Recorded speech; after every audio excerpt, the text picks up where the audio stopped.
கரிமலையில் ஒரு மிகப்பெரிய பரிவார தேவதை, ஐயப்பனால் நியமிக்கப்பட்ட தேவதை, கரிமலை அடிவாரத்துலேருந்து ஒன்று அழகாக அப்படி தூக்கின்னு போயிட்டு, நீங்கள் யார்கிட்ட வேணால் கேளுங்க, சபரிமலைக்கு போயிட்டு வந்தவங்கள்ட்ட, சாமி கரிமலை பயங்கர கஷ்டமாம.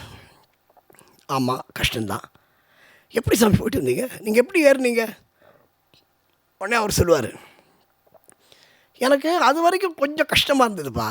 மற்ற இடத்துலாம் பிளெயின் சர்ஃபேஸில் கூட நடக்குது, கஷ்டமாக இருந்ததுப்பா. ஆனால் இந்த கரிமலை அடிவாரத்துக்கு வந்ததுக்கப்புறம் இந்த கரிமலையில் ஏறி இறங்குற வரைக்கும் எனக்கு ஒன்றுமே தெரியலப்பான்னுவார். நீங்கள் யார்கிட்ட வேணால் கேளுங்க இதை. அப்போ என்ன அர்த்தம்? நீ ஏறல, உன்னை யாரோ ஐயப்பன், எங்கள் ஐயப்பன் உன்னை ஆள் போட்டு ஏற்றி விடுறான். இதுதாங்க சத்தியம். கரிமலையில் தடுமாறாமல் யாருமே ஏற முடியாது, தடுமாறாமல் யாராலும் இறங்க முடியாது.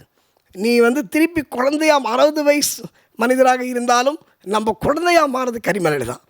இந்த கரிமலையில் ஒரே ஒரு விஷயம் சொல்கிறேன், கரிமலை உச்சியில் நின்று, ஏன்னா கரிமலை அவ்வளவு சாநித்தியமான இடம். கரிமலை உச்சியில் நின்று நீங்கள் என்ன வேணால் வேண்டிக்கோங்க. உங்கள் வீட்டில் யாருக்கா கல்யாணம் ஆகணுமா, உங்கள் வீட்டில் யாருக்காவது குழந்தை பிறக்கணுமா, உங்கள் தொழில் மென்மேலும் வளரணுமா, ஒரே இடம் கரிமலை. அதனால தான் சபரிமலை சந்தர்ப்பம் கிடைக்கும்போது தயவுசெய்து அதை பயன்படுத்தி கொள்ளுங்கள் என்று நான் கேட்டுக்கொள்கிறேன்.